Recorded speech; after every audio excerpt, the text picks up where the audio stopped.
di jero Ramadan teh aya zakat fitrah sing hade urang wajib ngaluarkeun zakat saurang saso sok teh 3 mud samud saleter mucung berarti 3 liter setengaheun lah 3 liter setengaheun saurangna teu bisa ditambah teu bisa dikurang cenah urang ayeuna mah tambah bae geus urang mah belajar ibadah salah ulah belajar ibadah di jero nu geus diatur geus bae sakitu 3 liter setengah titik nupang bagus-bagusna meulin beasna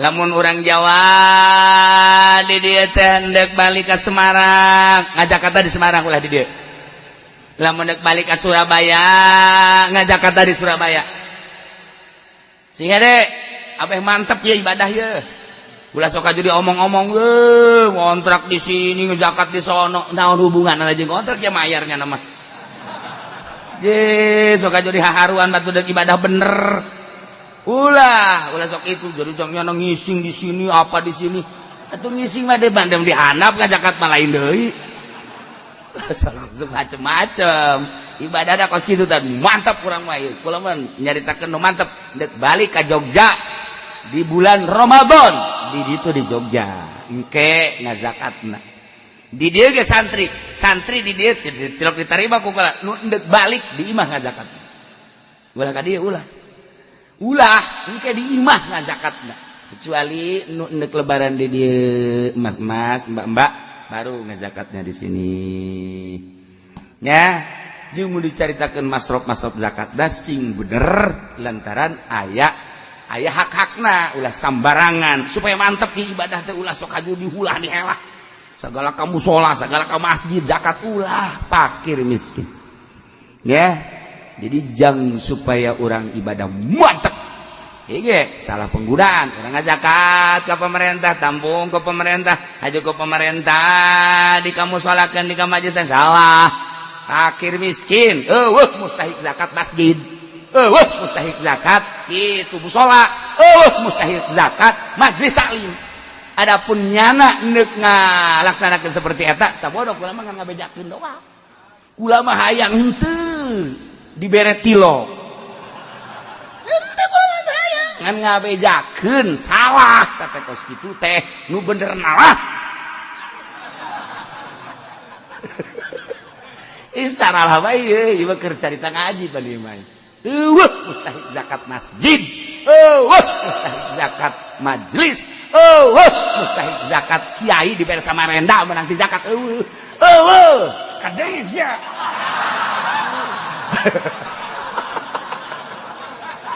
ngarenjang betungtung nama ini kudu jelas mustahik zakat asam ada 8 nah, fukara, masakin, kemudian mu'allafah qulubuhum, kemudian atuh dan lain-lain sebagainya nu geus urang nyaho. Lah geus fakir miskin bae nu hese-hese lah. Fakir miskin bae ulah nu hese-hese. Ieu mah keur carita, adapun ditampung ku pemerintah, kemudian pemerintah nyalahgunakeun, tinggal tanggung jawab di akhirat rasakeun. Henteu kula mah teh naon ngan nyaritakeun ngaji teh kos kitu. Nalah teh kos kitu tah. Salah bae, bener-bener bae. Adapun nyana nampung sangat bagus sebenarnya mah. Aya badan amil zakat ditampung, mantep. Gua ge setuju jasa. Setuju kuda ge lain lalagaan. Nah, tinggal bagi sabara kecamatan sabara desa berapa fakir miskin, mantep jasa. Udah sok aju salah guna.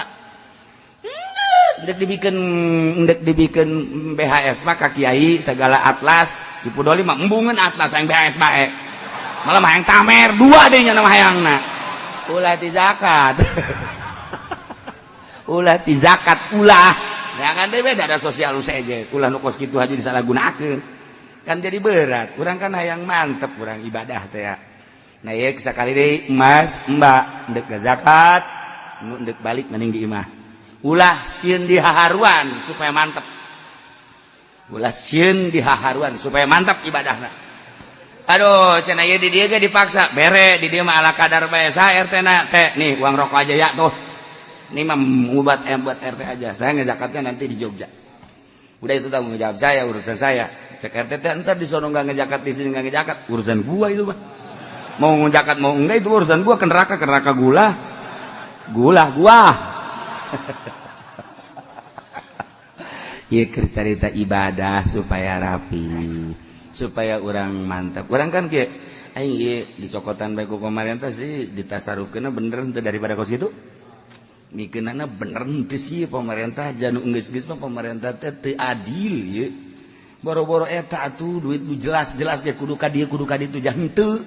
Ieu bae haju kos kitu ieu nanaonan ieu pemerintah daripada orang ngeraung kos kitu kukuda dibejakeun. Geus balik. Lamun orang boga duit tah tama tolak bala aing mah jeung sia. Ke aing mah di.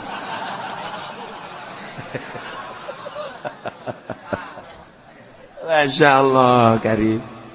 Urang wajib lamun urang boga ye salaki wajib ngazakatan urang nu wajib dinapakan ku urang wajib dibere zakat ku urang kemudian pamajikan urang wajib dizakatan ku urang anak urang wajib dizakatan ku urang lamun can mampu wajib dizakatan hadam urang lantaran urang boga hadam ku sebab urang gering sok ngahadam urang wajib urang dizakatan lantaran urang terlalu lintu awak urang teh kudu dihadaman punya anak hadap urang wajib dizakatan ku urang.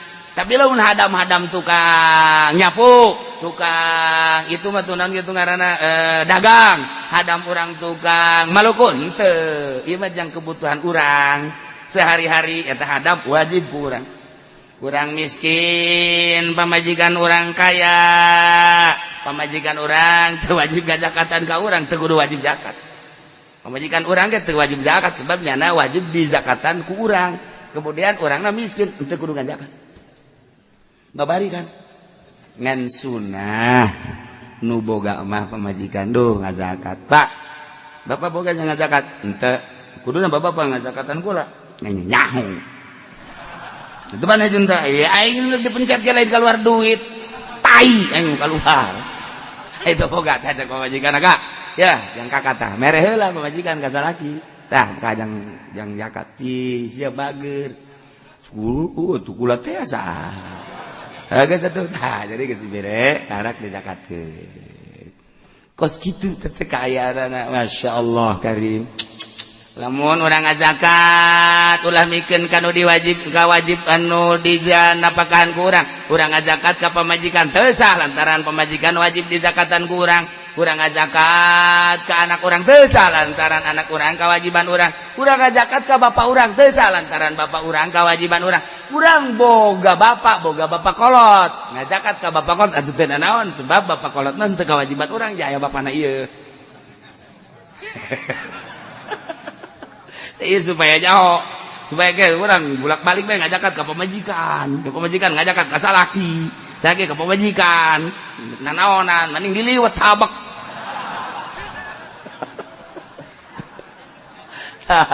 ulah salah aya paranti sanajan geus nyaho imang ngelingan hungkul nya sanajan geus ngelingan hungkul supaya urang salamullah sepanjang dongengna kamari ieu mah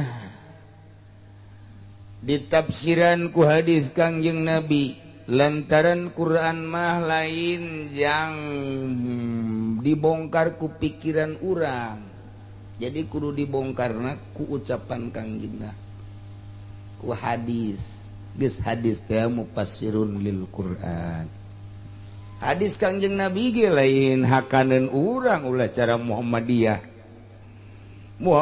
mah langsung bae neureuy hadis Kangjeng Nabi oh jelema beuki jengkol keneh beuki hulu asin keneh masih keneh beuki main catur keneh Lek nyaritakeun ucapan Kangjeng Nabi nu Kangjeng Nabi mah kapan terbuat tina nur nu ucapanana lain tina hawa nafsu layan tiku anil hawa in huwa illa wahyu hate sambarang kudu ditafsiranna ku saha ku ahlina deui atuh mujtahid di zaman Kangjeng mah sahabat atuh memang di masana kaharti mangga teu kaharti naroskeun ka Kangjeng ucapan Kangjeng teh ngajelaskeun Al-Qur'an beres sahabat teu araya ku tabiin di zaman tabiin mah masih haneut keneh ka Kangjeng Nabi tapi tahun 2011 Hayuh dekat saha mengadu coba urang kuari.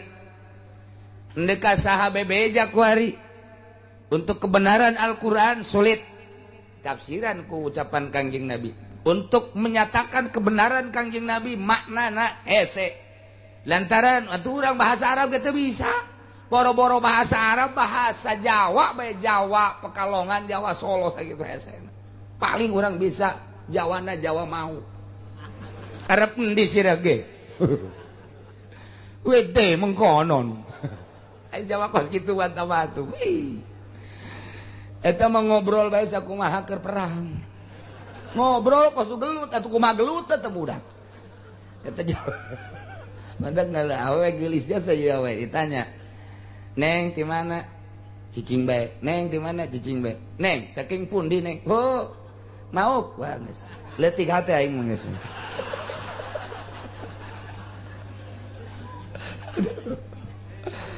Mau berada deres kana iku kronyo.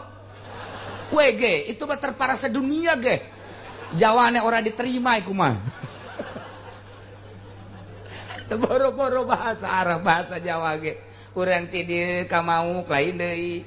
Urang ka kresek ka kronjo Jawa geus lain deui. Urang ka Serang atuh geus lain deui. Ora pada iku Jawa ge wih. Masya Allah puyeng kita mah ge. Rajeg tapang parah nama rajeg. Tama Jawa lain Sunda lain ya tama. Tapi urang ngadenge ka Solo kali itu ya Karim Yogyakarta. Urang ngadenge urang Jogja bari ngoser, bari sumuhun dawuh, bu adat kekeratonana dipake. Kabita urang bahasa Jawa ge. Bae geus nunjukna ge geus ieu kieu, geus ieu kieu. Aduh, wahara jasa ieu. Tah jadi urang deuleu urang Jawa itu jeung Jawa kresek, wede. Bedaane akeh temen iku mah. Ya Allah. Urang Sunda we Sunda. Urang ka Bandung, ka Bandung. Terus ka Garut beda Bandung. Bandung jeung Garut Sundana beda. Beda seeutik gayana, teteh nya lugotna nu beda bahasana mah kitu-kitu kene. Garut, Bandung, Tasik beda. Ciamis beda seeutik. Mun kurang ditelek-telek. Tapi nu beda jasa mah Cianjur. Cianjur beda jasa. Ieu mah keur geng-genganana bae geus beda. Lamun di Bandung, naon si anjing? Anjing. Tapi lamun Sukabumi, naon si Gor? Bagor. Bagor cenah mah tah. Tapi lamun Karawang lain deui cenah mah. Anjing lain, bagor lain, anjis. Beda bae anjir, anjir. Eta keur geng-genganana tuh. Jadi kudu nyaho ka bahasa gengna segala. Bogor lain deui, tapi Sunda mah kajen ka mana-mana ge nu paling ngeunaheun di dengena mah tetep bae Sunda Rawa Kidang.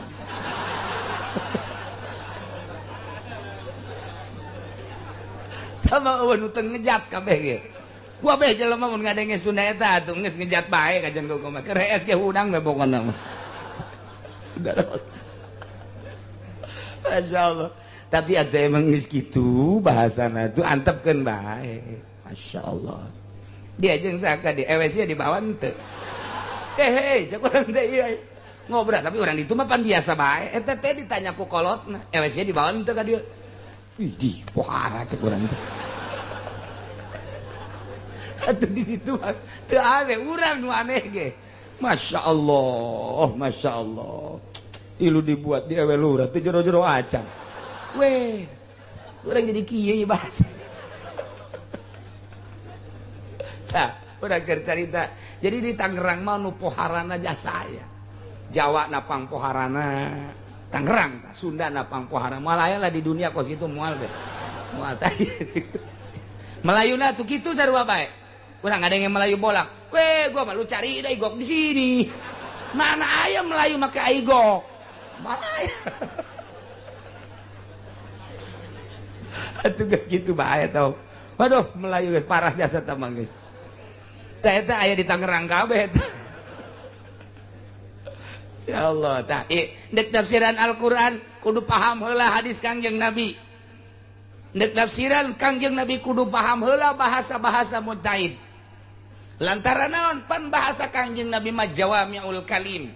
Iraha Kangjeng Nabi nyarita rawi ieu mah kieu rawi ieu mah rawi mah kieu bari motif hukum anu sarua tapi beda-beda lantaran Kangjeng Nabi neuleuh saha nu diajak bicarana nu diajak bicara ieu mah kieu nu diajak bicara ieu mah kieu bicara ieu mah kieu aya jelema laporan ka Kangjeng Nabi begitu laporan ka Kangjeng Nabi soal berjamaah kumaha laporanna ya Rasulullah aya jelema embung berjamaah jeung Muaz bin Jabal aya kitu kunaon beuh nya nambah babacaanana panjang jasa terutama salat subuh Kangjeng Nabi dinya langsung ngereket eta mah munda faring jelema Muaz bin Jabal kudu dibawa ka dieu deui dek disidang lain hayu kena berjamaah jelema endahan teu berjamaah kudu jauh salat mah ulah panjang-panjang lamun berjamaah jeung nu asing lantaran di tukang ngentepan aya aki-aki aya al-kabir aya ad-dhaif aya al-hajah jelema teh aya nu kolot jelema teh kapan di tukang ngentea aya kitu nu boga kabutuh wah ieu berjamaah salah ieu Muaz bin Jabal panggil ku Kangjeng Nabi mun berjamaah deuleuan heula cek Kangjeng Nabi deuleuan aya tamu teu eueuh lamun kira-kira aya tamu ngora apa kolot ternyata ieu mah kolot teu beukieun kana salat cepatkan ya ternyata ya tamu asing can pati beukieun kana salat mah cepetkeun salatna namun kitu mah tamuna bangsa geus beukieun kana salat silakeun ka salat tah Kangjeng Nabi satu saat pernah ngomong salat sing cepet ka Muaz bin Jabal berjamaah tapi ka Abi Musa Kangjeng Nabi nyarios lamun urang berjamaah sing taliti tarap titartil rada lilakeun salatna lantaran Abi Musa mah ieu nu berjamaahnana jelema-jelema ahli-ahli Allah kabeh tuh kurang dipadukeun nu ieu mah ka ieu mah titah lalaunan salat ka ieu mah titah cepet atuh saha musuhna harita mana situasi jeung kondisina di deuleu ku Kangjeng Nabi mantap urang ge jadi imam teh deuleu heula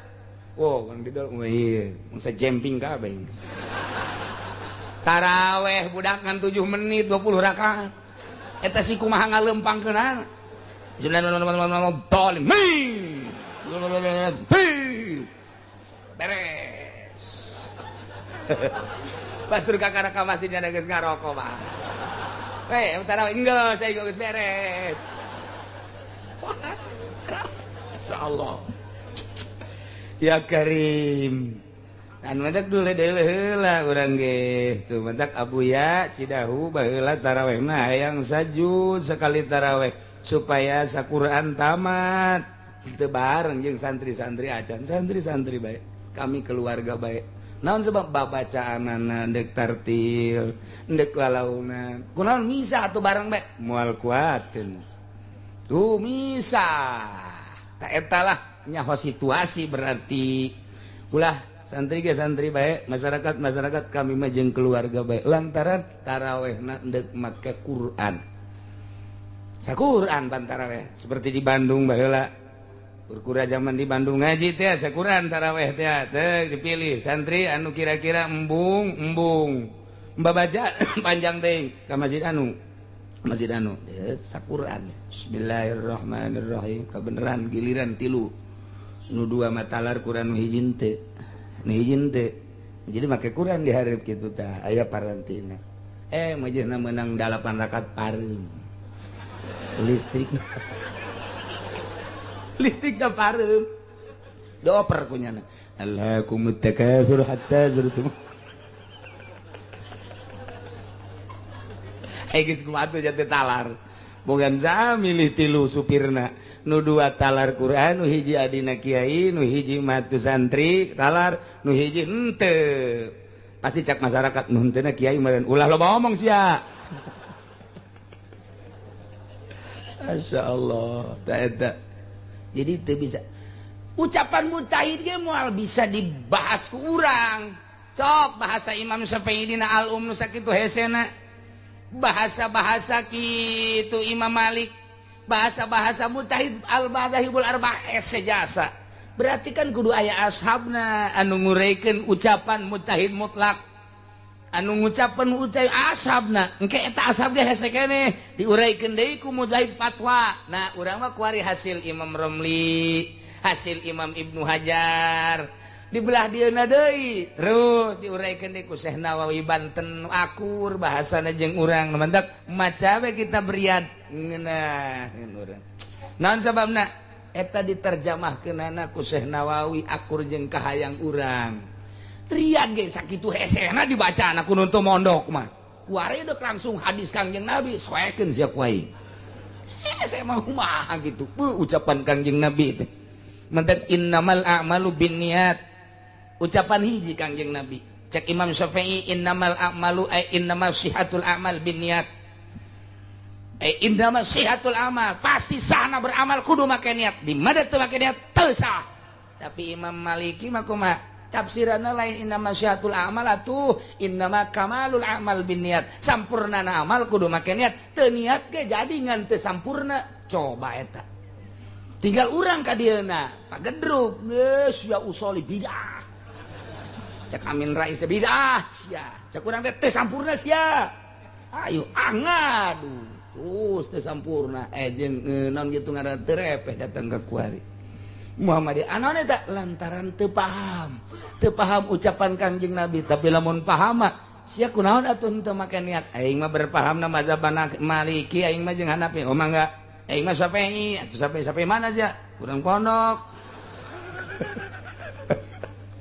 dah eta coba ayo la sholata li jaril masjid illa fil masjid cak Kangjeng Nabi la sholata fi jaril masjid illa fil majlis teu aya salat pikeun anu deukeut ka masjid datang ka masjid kecuali kudu di masjid di tafsiran la sholata aya la sholata sahihatun di tafsiran deui ku ulama la sholata aya la sholata kamilatun di tafsiran datang ka ayat 7 tafsir bahasa Kangjeng Nabi na eta keneh la sholata li jaril masjid illa fil majlis teu sah salatna bagi nu tatangga jeung masjid mun salatna teu di masjid lamun make la sholata sholihatun nu deukeut ka masjid teu salatna teu sah kabeh tafsiran deui la sholata kamilatun teu sampurna salatna bagi jelema nu deukeut ka masjid mun salatna teu di masjid sah mah sah ngan teu sampurna terus si tafsiran diperpanjang mujtahid bagianana tinggal urang deuk miluna ka mana eta ucapan Kanjeng Nabi nu sakitu hesana tah ucapan ai urang mah deuk milu ka mana kanu teu salat bae masalah ge cek nu teu salat teu ribut bae segala sah segala teu sama ning aing cek jeuna teh geus ulah dimasalahkeun ulah salat sia blon teh eta ucapan Kanjeng Nabi sok tafsiran anak saha nu mampu nafsiran gitu dia lain sa tafsirna nya ge ditanyakeun eta nu mantak innama sihatul amal naon tah Imam Syafi'i teh takdirna kitu ngadalil ngadalil berbagai dalil dan argumentasi memperkuat bahwa innamal amal teh make sihatul amal usul fikih teh bagianna ieu nu mantak innamal amal lima sihatul kamalul amal naon ngadalil dengan berbagai temuan hadis Kanjeng Nabi dan lain sebagainya dijieunlah kaidah Masya Allah kuari ucapan Kanjeng Nabi diomongkeun ku jelema nu tilok bake kopiah asana ceulina digerak gaji ku aing ieu keur carita ulah sambarangan Quran jelaskeun ku hadis Kanjeng Nabi jelaskeun ku ucapan mujtahid jelaskeun ku kiai geus atuh kitabna masyarakatna kiai sakitu bae geus hese-hese tuh kitab urang keur leumpang tuh berarti kiai teh kitabna masyarakat aju kuari kiaina dibere sekupi ya kitab kudu dibelem ya kitab ya teu beres ya sekupi ya ya Allah mandak ku Allah teu disinaran kitab acak-acakan geus teu kabaca ieu ku masyarakat kitab acak-acakan bahasana ieu kitab ieu cek masyarakat aing embung maca kitab eta urang teu kabaca urang teh loba sekupian aya golkaran di jerona teu kabaca ku masyarakat eta dijabarkeun teh kos kitu teh nurani ruhani teu bisa dibobohong teu bisa dibobodoh kunaon teh sia teh embung ka itu teu kabaca ku aing mun dijabarkeun kan kos itu tapi urang ngan gideg da embung jangan naon teu kahartieun tah kitabna kiai-kiai teh teu kahartieun kitabna lantaran kitab teh kudu nu jelas panu macana caang matana sinarna aya jangnya anganana lapadna gelede akur kalimahna dibacana nikmat kok nyambung nu maca jeung nu dibaca begitu nu dibacana ieu nu dibaca Quran geus karari amat ieu kunani asana salah ieu kunani kahujanan ieu Quran karendem asana ngahiji kalimah-kalimahna ieu ngahiji heuh ngageblek ieu aya naonan tuh aya sekupi jeung sering ka pendopo meureun ieu Quran ieu kajen ku kumaha ge dibere ku atut sakali istighosah 3 juta aja teu kabaca ieu kitab tuh eta kan penjabaran kula mengajabarkeun ngan teu ngomong ruhani teh kos kitu matak teu kapake ngaji di lembur di tongtorongan datang ka peupeus tongtorong henteu datang kunaon atuh teu kabacaeun ku masyarakat teu kabacaeun ngageblek sia ieu kitabna teu kabacaan coba lamun kabaca mah iya tuh moal saha anu teu nyambung nurani mah tuh nurani mah nyambung jeung nurani deui ya tuh mantak ge ulah sama nah ye ieu mah keur nyaritakeun hadis sedengkeun ngaji hadis teh lamun hayang masarkeun hadis kudu tamat 7 kali mun Bukhari kudu 7 kali tamat mun Muslim kudu 7 kali tamat naon sababna lantaran bahasa hadis mah samitu sami'na qara'tu qara'na akhbartu akhbarna akhbarona gitu akhbarona akhbaroni berarti kan ieu tata lepah hadis mas samitu an anu sami'na an anu qara'tu an anu qara'na an anu tuh akhbaroni anu akhbarona anu berarti meunang ti saha kuari urang meunang ti majalah hidayah dideuleuh ku urang dipidatokeun tanya eta hadis meunang ti saha hidayah lumayan sakjana 1 juta-jutaeun jadi geus meunang ti koran segala ti majalah ai jang sakadar maca sorangan mah atuh itu salah mah masalah tapi ketika dibikeun deui teu meunang hadis mah kudu nyaho ti saha ieu hadis dan mata kudu ngaji ge mondok atuh sararia itu mah rondok tah gara-gara mah mendak teu nyaho tah mun hayang nyampekeun deui secara khusus ieu kudu 7 kali naon sababna hiji hadis besi aya nu kaliwat macana jeung maknana hiji hadis aya nu keur nundutan engke berarti sami'nana poho samituna lalagaan berarti nah eta teh hiji hadis sabukhari kudu kadenge bener ti mimiti macana datang ka maknana naon kudu nyaksian urang di guru berarti kudu 7 kali karak silakan namun kakarak sakali doang encan bisa kieu macana an Abdillah ngariwayatkeun ingsun saking Abdillah teu meunang kitu tetep bae den riwayatakeun saking Abdillah tuh ngaji hadis ge aya istilah-istilah namun urang geus bisa 7 kali geus siap tempur urang teh meunang an Abdillah ngariwayatkeun ingsun saking Abdillah berarti tidinya teh kapisah urang ti saha ngariwayatkeun ingsun teh berarti geus ti guru kaditu an Abdillah kalayan inayah ti Gusti Allah alhamdulillah dina wengi ieu urang kempal di dieu nina raraga nu teu jelas undangan pertama walimatus safar 2 poe diralat deui silaturahim 2 poe deui diralat deui kumaha ka haji bae ai sia kumaha sih ya dage geus teu kakaper puyeng meureun lagi alhamdulillah deuk nu mana bae ngaji kene geus urang kuari kumpul di dieu lepaskeun kepentingan-kepentingan lepaskeun muatan-muatan lepaskeun segala rupa nu pejabat baju jabatanana gantungkeun di tanggal awi ulah bawa ka dieu anu partai gantungkeun di tanggal rambutan ulah aya polisi periwit nabikeun ka monyet urang kabehan kuari ulah make baju-baju eta hiji ngaji beres ja polisi ge moal salilana jadi polisi bakal paeh geus paeh bakal ditanya abri moal salilana mamawa balok di dieu ai hayang membawa tuh di kolong balok sia bakal paeh sarua bae nu di partai nu di pemerintah kiai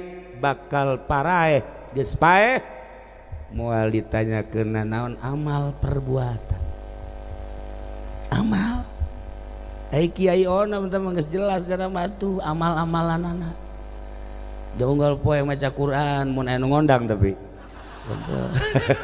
tak bangsa sieu eta aya anu ngondang maca kulhu anu ngondang tilok ya Allah ku bloon teh kiainya atuh kiai bloon atuh komo sia ablaul bloon sia mah urang lepaskeun maksudna gerage yuk urang ngaji mah neangan ilmu menuju ridho Allah subhanahu wa ta'ala lamun urang nyaritakeun ngaji kula boga dongeng baheula di Turki aya hiji anak raja awewe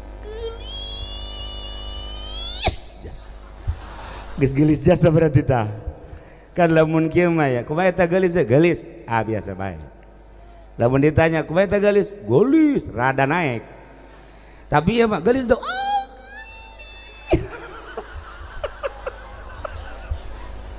geus tanding tah mah geus beda tah lamun cek santri mah ku bahasa ge geus kanyahoan nanya orang ka kiai ge naon berarti di hatena teh sono ya bilang wah oh jadi tidak gerak carita ku santri mah geus kanyahoan sebab aya korenah jeung aya dilalah santri mah paling leuwih pinter ti bupati ya bupati mah pinter dengan sakadar korupsi santri mah jang ka kuburan ya Allah ya Rabbi pikiran bupati mah hanya pikiran duniawi tapi santri jelemana kuari diuk di dia hatena mah di jahe lain salah aing ngomong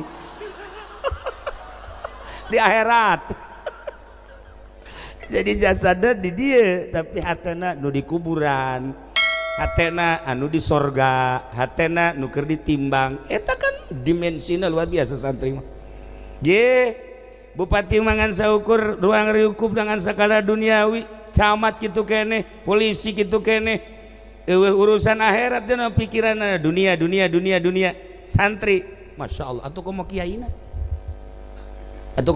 kos kiai ge pikiran nanggus di ditu bae nama di mana di ditu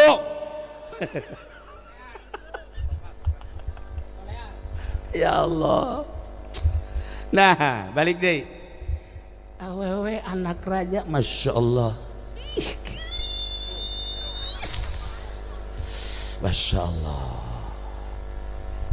carita gelis teh kan di dieu mah di Cilejet hese neangan gelis atuh hese lamun kamari ka Maroko pikiran kula di Maroko teh jelema wah harideung sebab Afrika pasti kajadiku kumaha ge ieu beungeut seeng kabeh tapi barang datang ka ditu ya Allah gareulis sore di Maroko teh ternyata Afrika Utara mah paruti deket ke Spanyol tinggal nyebrang 20 menit naik feri datanglah ke Spanyol masya Allah nya jarangku paruti irung mararancung bulu mata berhenti sekula di luar dugaan je orang Maroko orangnya paruti baru legarelis begitu dek balik ke Turki Haji Pendi mah embung balik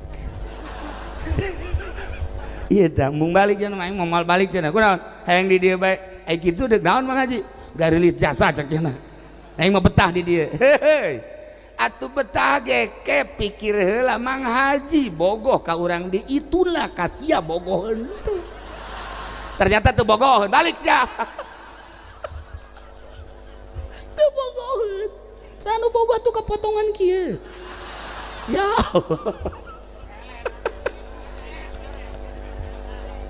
nah iyalah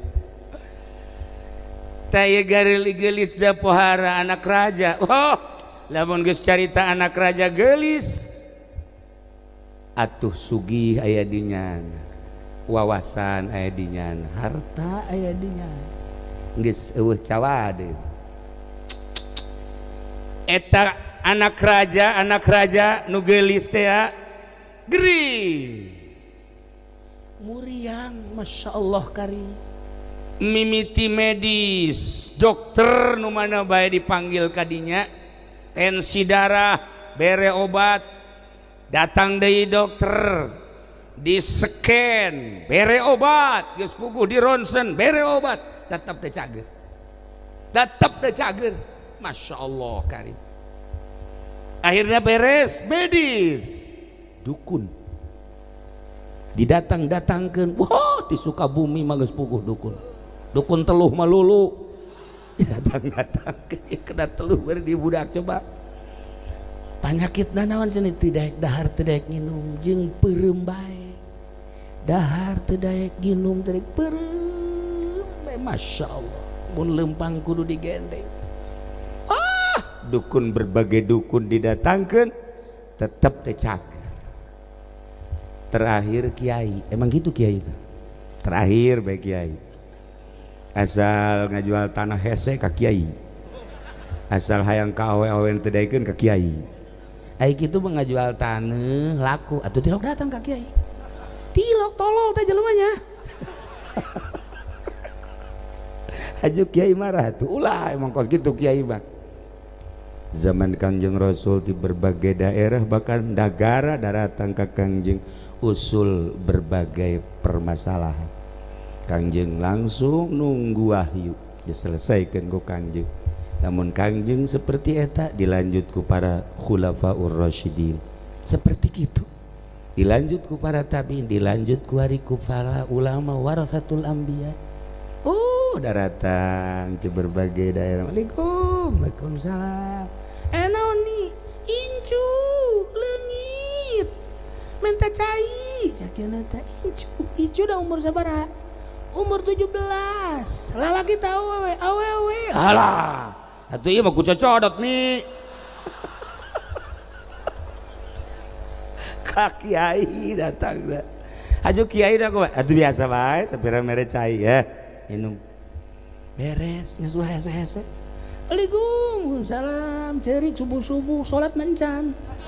Naon meul motor leungit cenah. Di mana leungitna? Di imah. Di imah si leungit kula hudang geus ngajemblong lawang. Atuh sia mah penting teu hudang emang tilok cenah. Urang mana sia Cilejet? Goblok sia. Tah. Mere cai deui. Terus kos kitu bae terus. Geus we.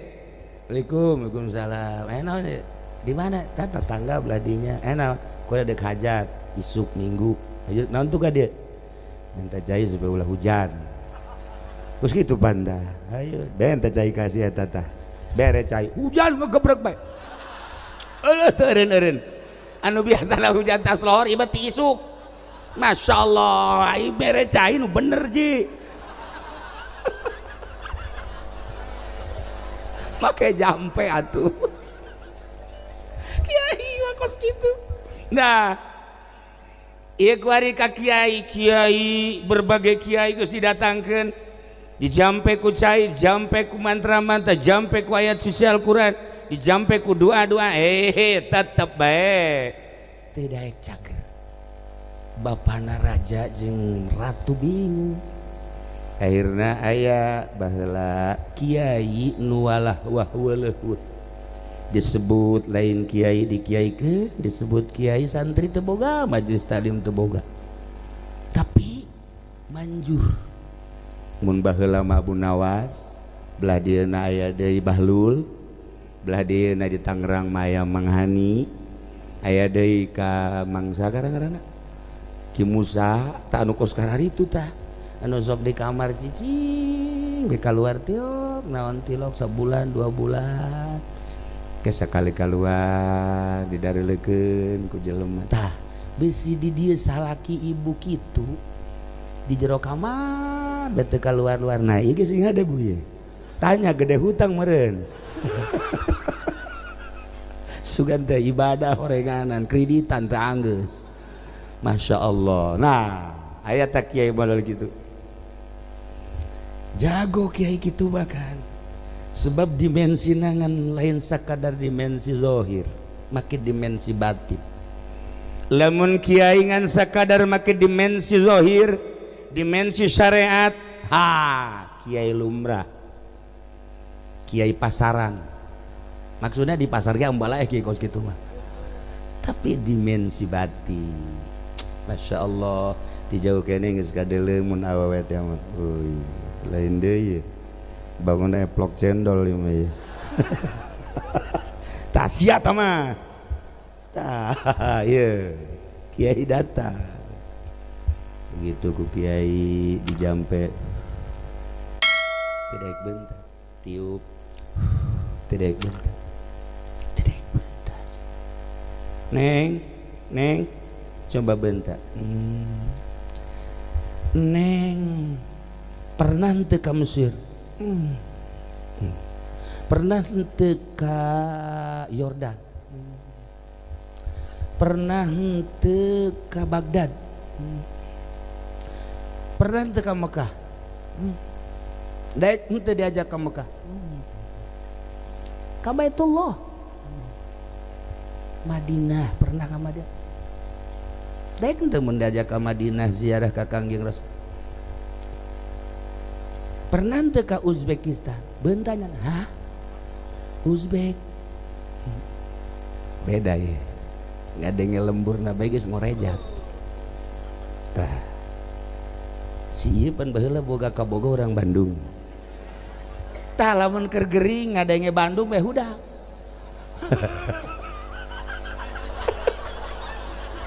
hudak cenah kakara kayak ngadenge Bandung na doang aduh langsung bernostalgia inget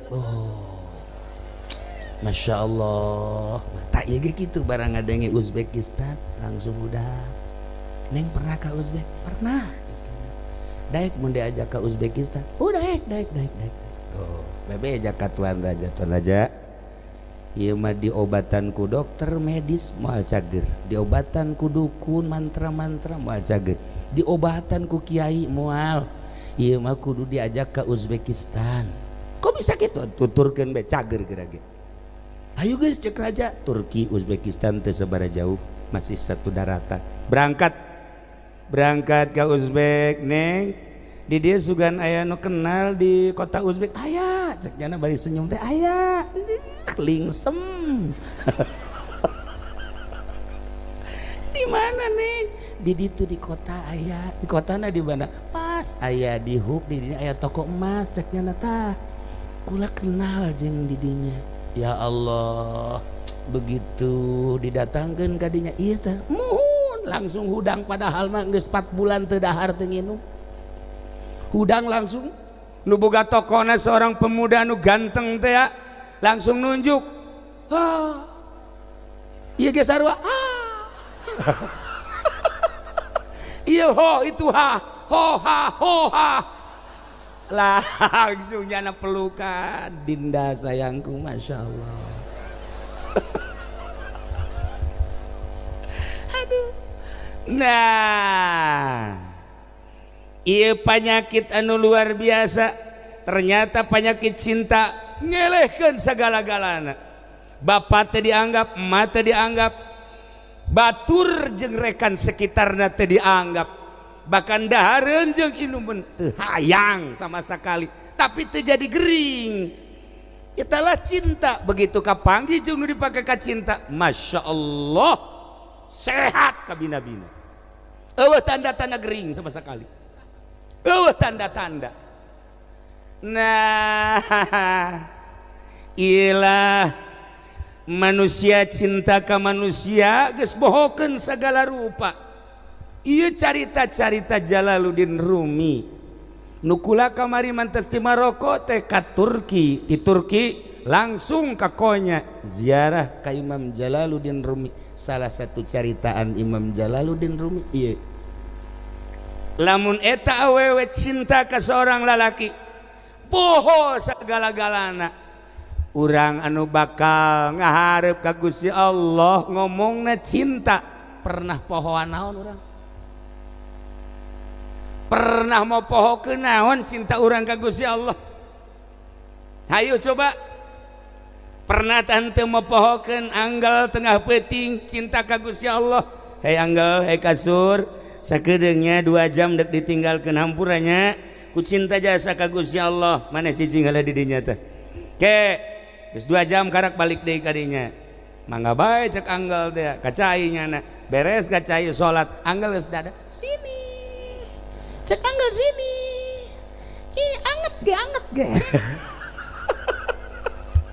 eleh urang ku anggal eleh ku anggal ye nu sagede kieu basa gede kieu ye kolot lah sakieu mah hartina geus moal panjang deui jeung moal lila deui pasti kalebur aslina nyana tahajud titah kukula Allahu akbar ai tahajud di kamar pamajikanana Masya Allah khusyukna luar biasa khusyuklah begitu asyhadu an la ilaha illallah ngacung pamajikanna nyingkap pan anu ngacung 2 lain normal tolol aja nu ngacung 2 pohoan teh assalamualaikum deh oh ini dia masa tahajud kos kitu sakieu nu kolot teh geus mantak lamun tahajud wayana ajim adi ulah sok di kamar pamajikan misah atuh mal anggeus eta sok ngacungna asyhadu an la ilaha illallah jadi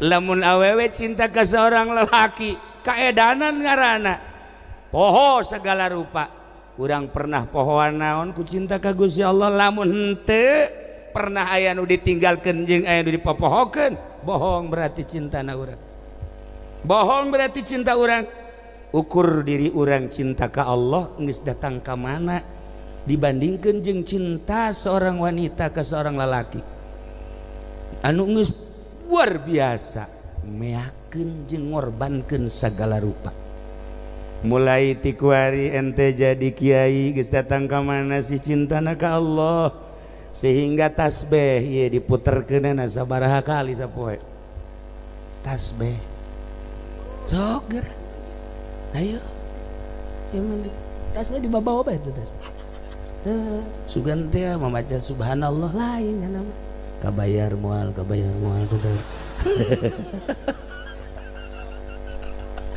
beres lu bener ente seorang kiai geus datang ke mana sandangan kiai isin di kiai-kiai di dunia di akhirat ternyata orang bajingan hanya kepentingan partai hanya kepentingan organisasi hanya kepentingan duniawi kiai mah julukan akhirat lain jang dunia kunaon dibawa ke dunia tolol da kiai teu bisa kos kitu kade isin di harapan Allah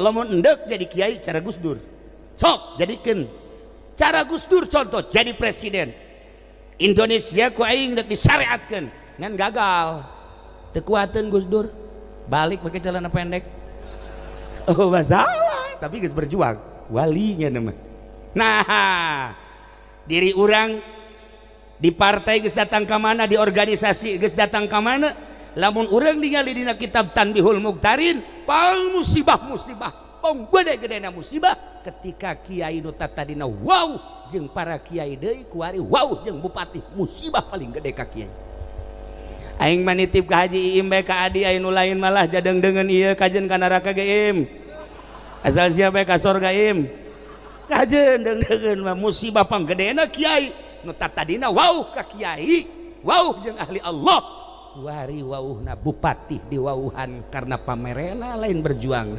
gubernur wauh diwauhan karena pamerena duniawina presiden diwauhan teh karena hayang pamerena kapolres diwauhan hayang pamerena TNI diwauhan hayang pamerena musibah panggedena bagi kiai kos kitu mun teu percaya paeh ge berarti lah silakan kiai mah jeung kiai bae waktu negara acak-acakan sia asup ke negara acak-acakan iya tuh komo lamun henteu masalah tapi geus datang ka mana ka beneran berjuang sia ayo coba kiai mantak kula dibujuk titah ieu titah ente aya nu mere kamari mah duit sakitu dihitung gede leutik namun leutik mau aing mah ji ditangtangan kula sama bupati dek mere ka kula berapa bupati mau ngasih saya ciknya nanti aya 200 juta harta aing leuwih tibatan 200 juta jeung bupati jeung aing sugihan aing digos ku kula ieu pokon kitu cenah ge atuh jelema sugih mah teu kudu dibere aing mah jas sugih mah aing mah mobil lain hiji aing mah imah sakitu agrengna bila perlu sia disumbang ku aing sa bupati tak kudu bisa kitu im jadi kiai mah ulah yang disumbang malah nyumbang ayo besi jalan kurang bagus bejakeun ka camat sumbang ulah kudu camat nu nyumbang besi susah camat jang naon duit jauh dibawa ke akhirat henteu mending bangunkeun ka jalan maksudna kunaon eta Pak Bupati ieu masyarakat geus mengemis kami cenah ieu blok deui aing mah asana sedih ngadenge kitu ja aing bae nu lain camat sedih atuh komo sia meureun camat. Ya Allah ya Rabbi ta camat kasa dibedakeun atuh ka calon bupati. Ka itu sumbang ta jalan ta. Rawatan. Lain dek dibangun dek dirawatan. Itu dirawatan mah tuh di batuan doang setting begitu mah. Gen tama urusan pembangunan iya. Urang mah kuari mah ngurusan kacinta urang geus datang ka mana ka Allah. Ente jadi pejabat kade mual salilana jadi pejabat loba anu keur ngajabat paeh Masya Allah pang rugi-rugina jelema keur ngajabat paeh sebab tanggung jawabna sabaraha janda sabaraha fakir miskin sabaraha yatim ketika ente jadi lurah kerja di lurah paeh bakal ditajakeun nyantuni janda kaya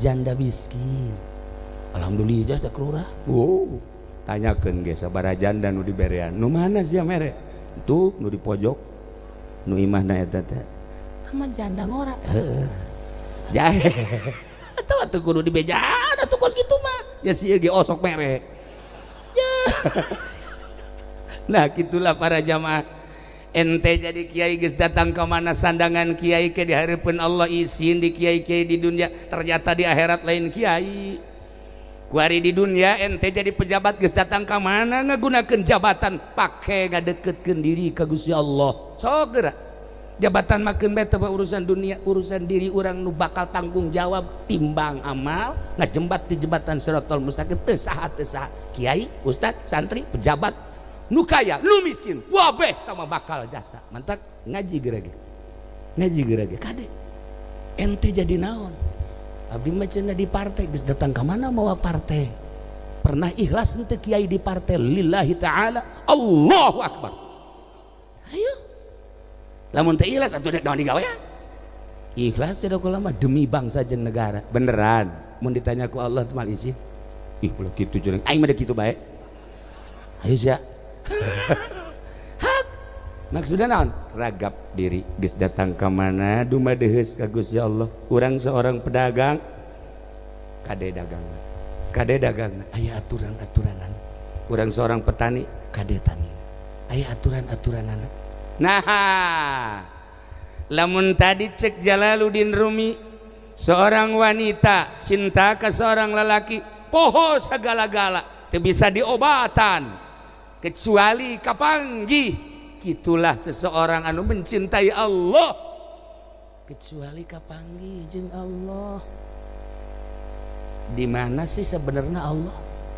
hayang kapanggih ya urang jeung Allah di mana nu sebenarnya Allah duh di Mekah Allah mah aya ge di ditu di mana sih kapanggih jeung Allah apan urang ka Mekah teh ya ka Mekah eta teh menuju Baitullah eta bait didapatkeun ka Allah imah Allah artina aya Allah lah di dinya Allah na di mana atuh tanyakeun ka ki haji nu geus pernah ka Mekah tanyakeun tah sieu tah kiai ye cak manusia wallahu alam cak Allah sieu kiai sarua malah tambah kuyai mah kuya dicai mah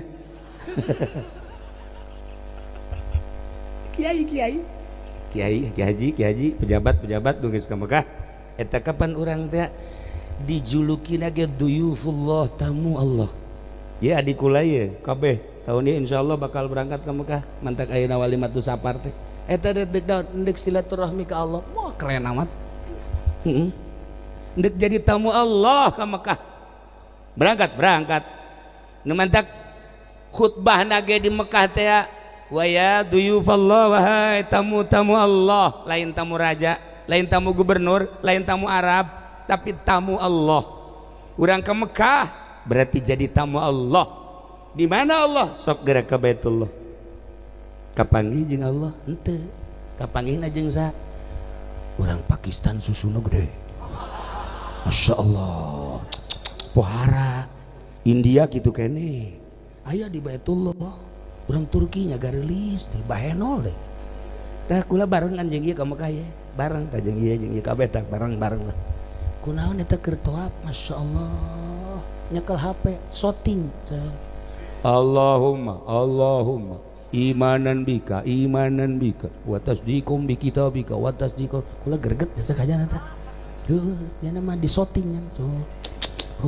geus teu inget ka Allah kan berarti ingetna teh ka gambar ya tasdiqum bi kitabika wa wafa'um bi ahdika wa tiba'an li sunnatin nabi terus Masya Allah geus beres teh atuh nah aya cenah ke di dieu cenah urang bisa nempoi jang saksi goblok teh coba eta tok kolot-kolot eta masa kos kitu toab ya Allah mantap kula ngadoa ka Allah ya Allah ya Rabbi Gusti hampura abdi mamawa jelema model kos kieu kahareupeun Gusti hampura sugan teh teu kieu Gusti ieu mah hiji bae lah pangleungitkeun tah HP na cek ulah teh supaya isuk toab ulah di shooting deui alhamdulillah diijabah pas isukna teh ngalamun banyak di hareupeun hotel kieu maji kunaon ngalamun ape leungit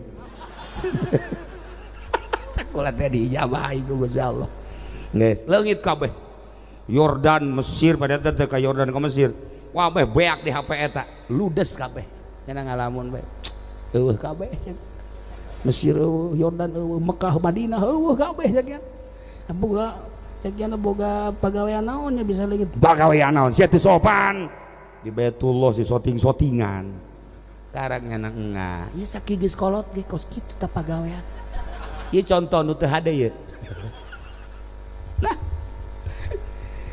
lamun aya jelema datang ka Semarupil Qurhi Waalaikumsalam dik ka mana ente ulah hayang kapanggih jeung mama maksudna doana naon kula dek berangkat ka tanah suci sia ka tanah suci dek naon cicing ya dek laksanakeun ibadah haji maksud ibadah haji dek naon ya hayang kapanggih jeung Allah jadi itu mah makom ijabah hak ke balik ti Mekahna wae ditanya kapan itu sia jeung Allah ceuk kiamat ti guru aya satu doana bae kiai supaya kapanggih hai doakeun datang ke Mekahnya Nabi aing ke mun balik ti Mekah ditanya ku guru kapanggih teh jeung Allah kumaha aing ngajawabna ieu kapanggih jeung Allah kumaha Masya Allah beres ya muga haji datang deui ka imah ka Baghdad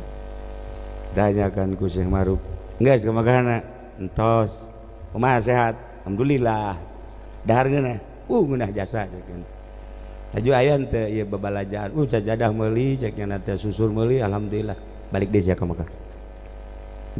ka Mekah teu sah sia ibadah haji kos kitu pan bisa teu sah bangsa balik ti Mekah sih dongengna dongeng HS dongengna dongeng meuli teh kokoneng masa ti Mekah meuli tiung dongeng teh ai ka Mekah mah kapan kapanggih jeung Allah ai sia dongeng teh Masya Allah dongeng nyamin di ditu dongeng engkeuy-engkeuyan lempang ka pasar toap Masya Allah lain heuheuh sia tah goblok jadi lamun hayang nyaho jelema mantas di Mekah hebat henteu ieu hasil ibadah hajina tanyakeun geura tah tanggap kurang kumaha ente di Mekah alhamdulillah Masya Allah kula mah eta di Mekah ngeunah HS, geus berarti HS bae teh jelema di Mekah. Alhamdulillah cenah kula mah hotel ge tarariis di Mekah teh beneran jasa, berarti urusannya jeung awak. Alhamdulillah cenah dahar ngeunah nginum ngeunah pohara jasa teh jaritakeun kapanggih jeung Allah mah. Tuh iya bae jeung nya ge kitu meureun. Anyar balik umroh tanya. Ditanya kukul kapanggih jeung Allah henteu, jeung onta kapanggih. Iyalah para jamaah kaum muslimin wal muslimat rahimakumullah, ternyata di Baitullah lain sakadar Baitullah, tetapi ia adalah tempat ibadah ke Allah nu paling deket. Aya Allah lain di Baitullah baik, tetapi paling deket hadirna Allah di dinya. Ulah sambarangan di dinya mah di Baitullah mah makom ijabah. Didelekeun ku Gusti Allah lain di dinya mah di mah dagangan di dinya nu luar biasa. Mantak tingkah manusia, ucap manusia, pagawean manusia bener-bener keur disaksian ku Gusti Allah. Nah, balik ti Mekahna lamun jelema ngan sakadar caritana carita urusan dahar patali jeung awak, carita sare patalina ngan sakadar jeung awak, patalina jeung tiis patali eta mangan sakadar jeung awak. Beli baju, beli pakaian, patalina jeung jang awak bae. Mana sih nu patali jeung ruh kolbu ka Gusti Allah irah. Nah, nu di pikiran teh eta. Hese lantaran kacinta urangna. Henteu sakumaha wanita tadi nu di Turki mencintai seorang lelaki nu di Uzbekistan. Poho sagala-galana. Mulai gerage urang tempokeun kemahakuasaan Allah. Maha agung Allah, maha segala-gala Allah. Nu urang aya dina qabduna, nu urang aya dina genggemanana, anu hirup urang pamere Allah injeman ti Gusti Allah, sehat urang injeman ti Gusti Allah. Isuk pagi eta urang bakal babalik ka Allah. Amal naon nu bakal dipertanggungjawabkeun di hareupeun Allah, eta nu kudu dipikir. Ente jadi polisi amal naon ketika ditanya ku Gusti Allah, wahai polisi? Ente jadi TNI ABRI amal naon ketika ditanya ku Gusti Allah? Ai kafir mah geus puguh kafir mah. Ente makan muslim, ente makan mukmin. Iman ka Allah kudu disiapkeun pertanyaan-pertanyaan tersebut jawabanana. Yehe ya Allah ya Rabb. Dah ieu nu mantak jelema ti mana-mana daek masantren eta teh yang mempersiapkeun aing kumaha engke geus bae. Ngora kene umur 15 tahun, umur 20 tahun, sekolah ge siapeun kene. Deka mana sekolah? Deka UI, UII, ITB dan lain sebagainya. Siapeun, kolot ge siapeun. Tapi di benak hati santri lain eta sekolah mah alah sapira sekolah. Engke aing lamun paeh, waduh tanggung jawab di hareupeun Allah kok tah murnina santri kos kitu. Kadeleuna mah santri teh jelema padahal mah eta penghuni sorga. Mun hayang nyaho ka penghuni sorga tah santri. Kadeleuna isuk-isukunya nama carang mandi. Eta je udang cileuh bae gede mandi dia. Eta can mandi can naon geus meuli wuduk pantolol. Tapi eta penghuni sorga nu sabenerna mah. Ji lamun hayang nyaho penghuni sorga tah eta santri. Lamun ibu bapak hayang nyaho ke penghuni sorga tah ka dieu ka isuk-isuk ka kaubong ka dieu. Ceng, aceng teh sorga barau amat ceng. Atuh biasa bu, penghuni sorga mah bau. Cenah seungit. Engke di sorga. Ieu mah karak calon doang bu. Oh, lain deui ja ambeuna ieu. Alhamdulillah saminggu kula can mandi bu. Para jamaah kaum muslimin wal muslimat rahimakumullah. Segera ge asupkeun ka je. Heuh nya. Loba jasa nu gagah nu kukula osok didongeng-dongeng. Di Tangerang di Pasar Kemis aya gagahnya lurah nya gagahnya sugih Lurah Madzen maot ngadadak atuh komos yang teu gagah modar sia mah Masya Allah karim lamun paharto sugih aya di nyana gagah aya di nyana hebat aya di nyana maot RT mah koit sok geura siapkeun engke beuh Masya Allah tah. Lamun tadi carita awewe mencintai seorang lelaki bebeakan pohokana segala rupa. Ukur cinta urang ka Allah geus sabaraha persen urang cinta ke Allah nu dikorbankeun teh tinggal introspeksi masing-masing. Kuarima rajana nu gering, rajana lintuh gering, masya Allah ya raja. Sarua jeung tadi didatangan ku dokter sababaraha dokter teh cager, datangan ku dukun sababaraha dukun teh cager, datangan kiai sababaraha kiai teh cager. Nah datang kiai nu tadi keneh anu bangsa sebelah-sebelah ya, sebelah-sebelah nya nama kancingnya salah ngasupkeun atuh salah salah kancing salah imah atuh kan nyengkleh di dieu teh. Pan ai kiai neraka mah keren, jas dipake. Ya kiai neraka eta kos itu.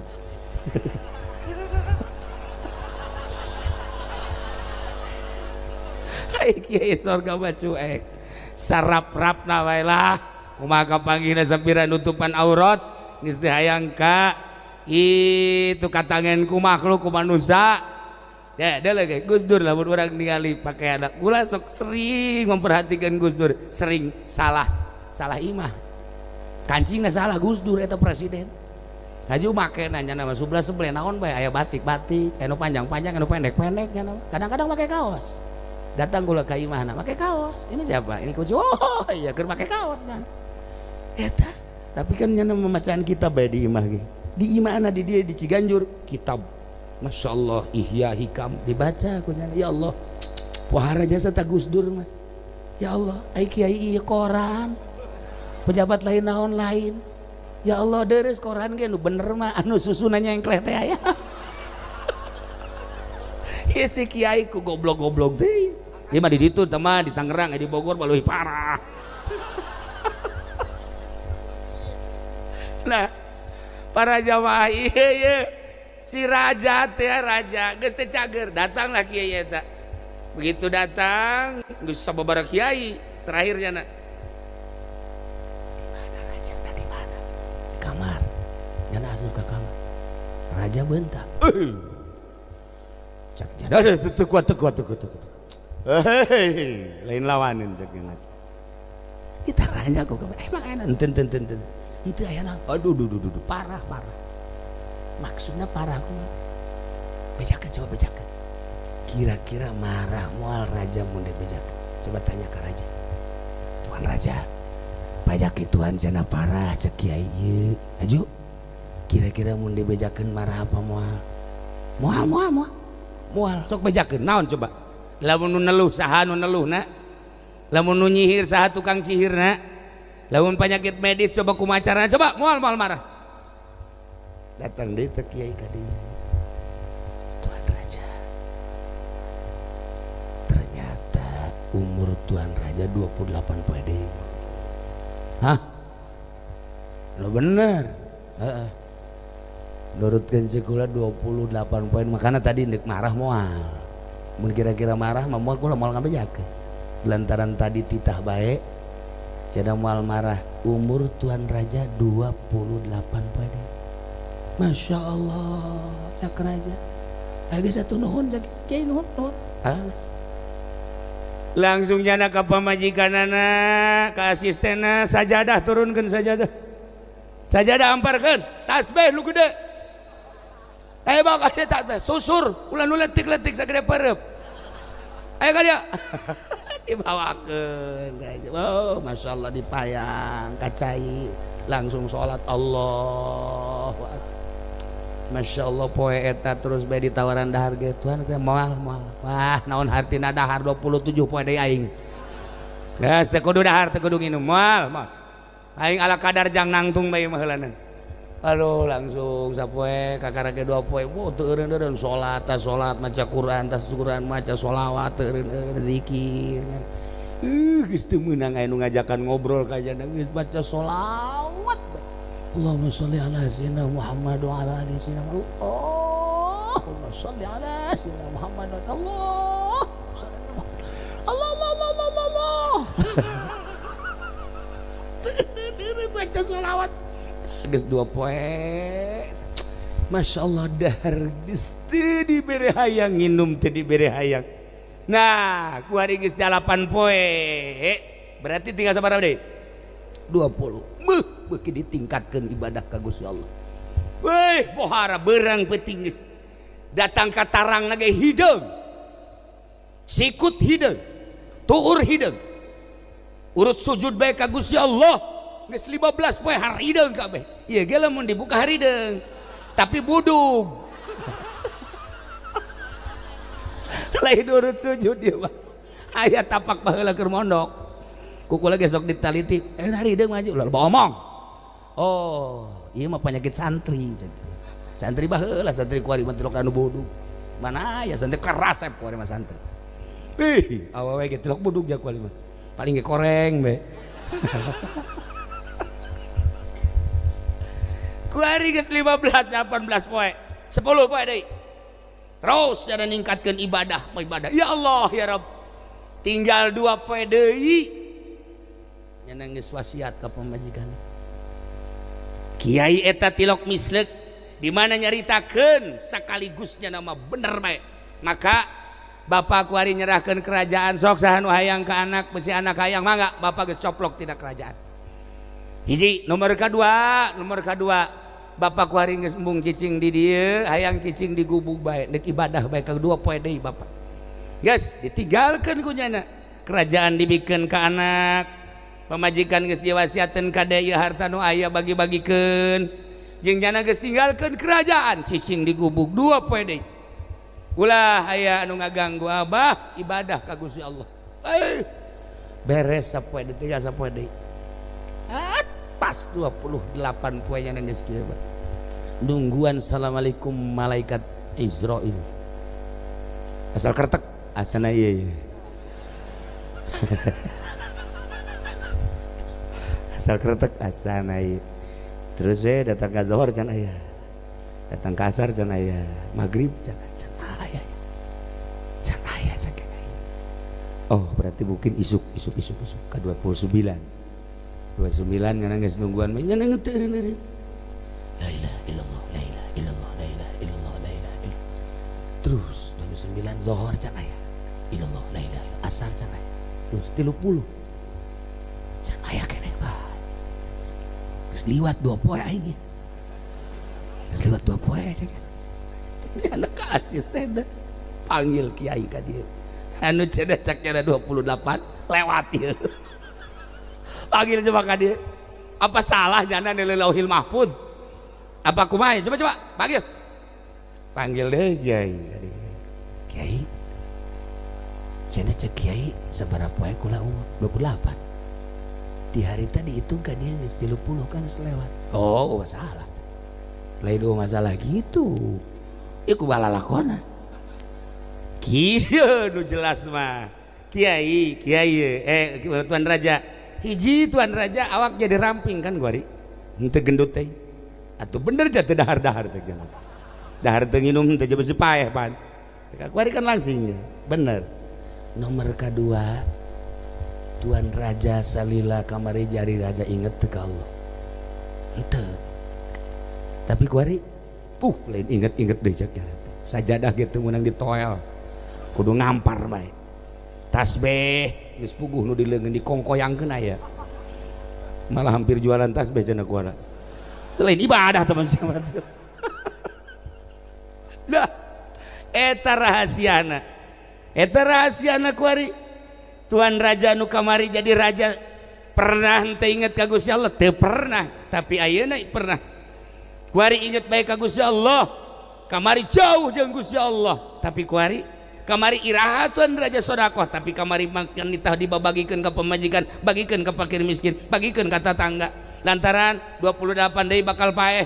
Nah, kan kehadian Tuan Raja nya salat bae, nya zikir bae, nya maca Quran bae, nya maca sholawat bae. Haju sedekah teu eureun-eureun betapa luar biasa nah awak haju jadi hampang keuntungan Tuan Raja luar biasa bener aya kitu nama tapi kan Tuan Kiai ngabohong ulah cerita ngabohong kieu Tuan Raja datangkeun ka 40 poe sok geura bakal aya rahasia 40 poe sok digubuk cicing di dinya ibadah teruskeun sakumaha eta bakal aya sesuatu anu teu pernah kapanggih ku Tuan Raja. Sok teruskeun. Coba 40 poe. Maksudnya 40 pae karek paeh lain. Paeh. Ayo coba. Ente kan bangsana penyakit. Paeh kage. Pasti paeh. Awas ya. Aing raja. Lamun 40 paeh aing teu paeh. Awas ya. Penjara tuh. Ulah ngomong kos kitu laksanakeun bae. Ulah ngomong kos kitu laksanakeun kage paeh. Ibadah bae ngadan teruskeun tadi kan geus 30. Jadi tambah 10 poe deh. Allah beres baca Quran. Zikir suatu skuari geus 35. Tak datanglah ke 39. Begitu datang ke 40, Masya Allah. Aya sesuatu anu indah ya Allah karasa ku mata hati. Horeng nikmat ibadah ka Gusti Allah. Painganan kiai-kiai, painganan wali-wali geus puguh Kangjeng Nabi. Geus puguh Kangjeng Nabi urang nabi-nabi jeung rasul-rasul nu bara heula. Ti peuting hudang teh nikmateun bangunna ibadah horenganan aya ngrenyet ngeunah. Teh ibadah lamun geus apal wau ka Gusti Allah. Ngeunah. Nikmat urang mah nu mantak haju ieu maca Quran ge heuai bae heuai. Teu nyaho eta kalam Allah. Tapi bagi kula ya bagi kula. Lamun aya nu hees keur ngaji kula mah bersyukur ka awak kula. Kula keur ngaji mingguan misalna atau malam Salasa, aju murid hees. Kula geus nikmat perasaan. Udah mana kiai bisa nikmat berarti aing bisa nenangkeun jelema. Lain sembarangan berarti aing ge.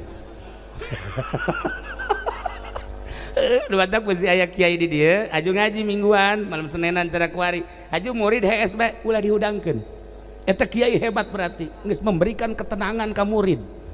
Sehingga murid nu hees nya ada di dinya. Eta kiai lain sembarangan, rantai kabeh habak. Tah. Ialah Tuan Raja manggihan kanikmatan anu luar biasa. Panggil deui kiai tita ka dieu kiai panggil dipanggil. Bener yai horenganan ibadah teh kungeunah paeh kan paeh. Naon ieu nu paehna yai? Nu paeh teh kahayangna. Anu kamari mah ajol-ajolan hayang boga apansa. Wani ngridit. Beuh urang Cilejet mah kuan garoblok kuan kabeh ge. Wani teteh nyebrang ka sorga melalui neraka heula ku ngridit. Eta kahayang eta kan cilaka.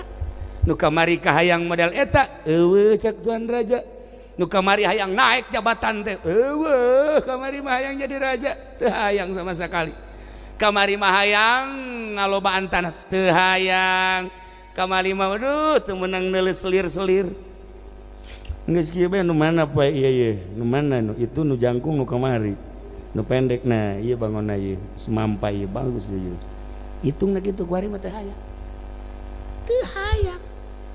neuleuh awewe kos neuleuh kadal bae maksudna kumaha tuh kadal urang lamun urang keur diuk aya kadal teu biasa bae sugan urang kerenyet resep ka kadal teu jadi teu atuh teu tar batak urang lamun geus jadi ahli Allah awewe liwat ka dieu atuh biasa bae jarore ieu kecuali geulis lain deui atau macan jadi ngarana tah potongan si ieu tah mah tah ternyata paeh kahayang nah di dieu lah horenganan jelema nu endek ngadetengkeun diri ka Gusti Allah kudu ahli Allah moal bisaeun nungtun ka Allah lain ahli Allah sakumaha moal bisaeun nungtun perpolitikan lain ahli politik sakumaha moal bisa nungtun perekonomian lain ahli ekonomi keun politik jeung ekonomi jeung budaya mah tama urusanana urusan dunia ieu jelema nungtun ka Allah kudu nu geus wau ka Allah lalauna cara ngaji amil heula ujug-ujug jurumia geus beres amil naik ka jurumia sanggeus naik ka jurumia amil poho deui bolak-balik di dieu bae amil jurumia kos kitu lalaunan sagera ge masyaallah karim para jamaah kaum muslimin wal muslimat rahimakumullah Nah ternyata urang deka Allah kudu wauh ka Allah nunung tuna kudu wauh ka Allah. Ai Allah di mana? Ai Allah mah tuh hese jaritakeun anak da Allah mah aya di mana-mana. Maksudna kumaha? Urang kuari mah ngawauhkeun ka Gusti Allah mah kudu ngaji tauhid heula. Nu wajib di Allah sabaraha, nu mustahil di Allah sabaraha, nu jaiz di Allah sabaraha. Engke timbul keyakinan tak lamun geus innahu ya'lamul jahra wa akhfa wa yakhfa. Allah mah maha uningan nu samar nu jelas. Ya Allah ya Rabb, sedengkeun Allah ningalikeun teh lain ka awak urang, ningalikeun ka qalbu urang. Innallaha la yanzuru ila suwarikum wala ila ajsadikum walakin yanzuru ila qulubikum.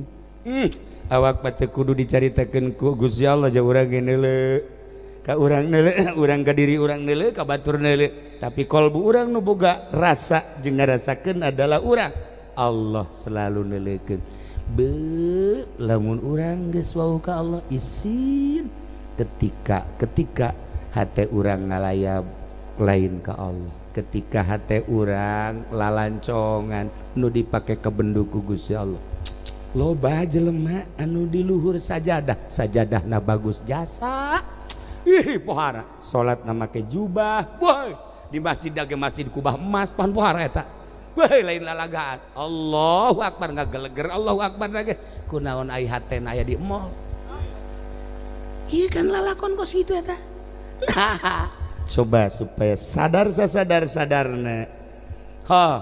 Tungtun diri urang ku urang di ka Allahkeun melalui pengajian sok gerage.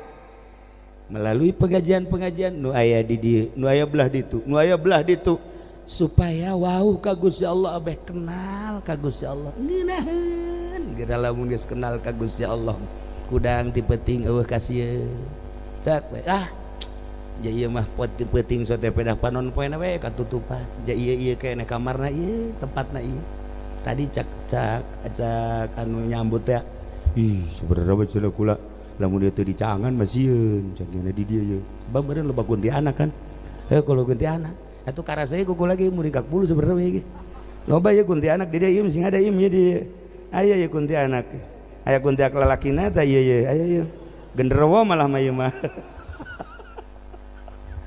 Nah, itulah para jamaah kaum muslimin wal muslimat rahimakumullah.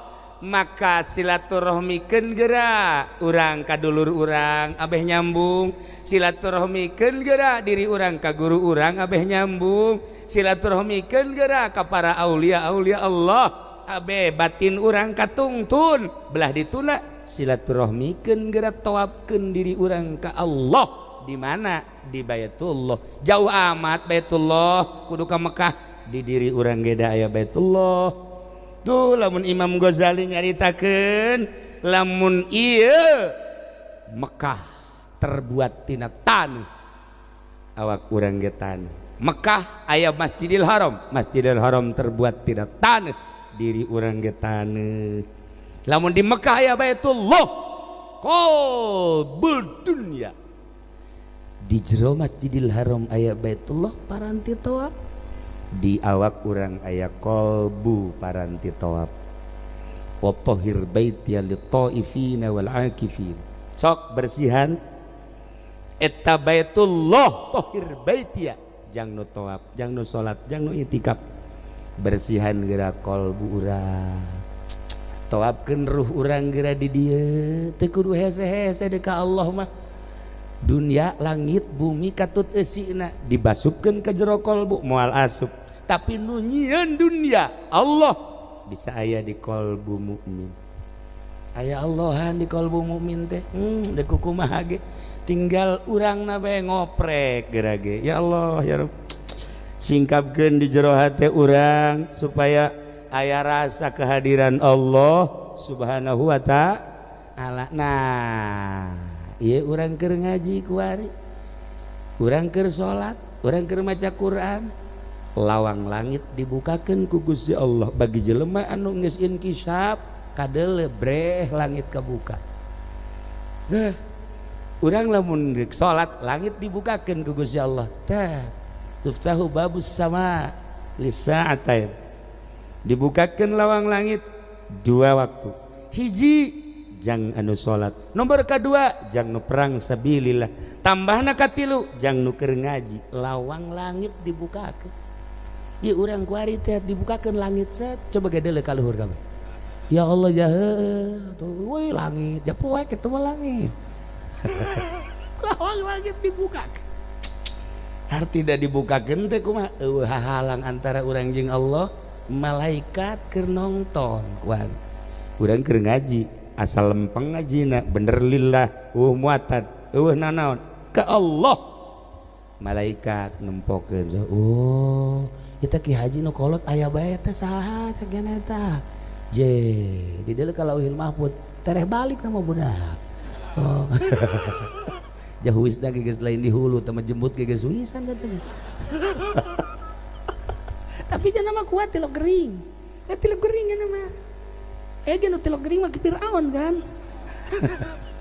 para jamaah kaum muslimin wal muslimat rahimakumullah nah urang keur dihadiran ku malaikat komo Gusti Allah maha segala-galana dibukakeun pintu langit bagi jelema nu deuk salat lamun urang boga rasa aing keur dibukakeun lawang langit ditongton ku malaikat Allah na hadir di diri urang ya Allah ya Rabb urang mantep salat lagi Allahu akbar moal aya risi malesi kitu keneh nu deuk perang nu mantak para sahabat para tabiin siap perang lilai kalimatillah lantaran naon kadeuleu sorgana ku mata hate ya Allah ya Rabb kitu keneh nu keur ngararaji ieu urang kuari keur ngaji dibukakeun lawang langit ditongton ku malaikat dideleukeun belah ditu oh cek malaikat ya awewe ngararaji boh ya tentara Allah ya cek malaikat ambo ya tentara Allah bari nyusuan kieu cek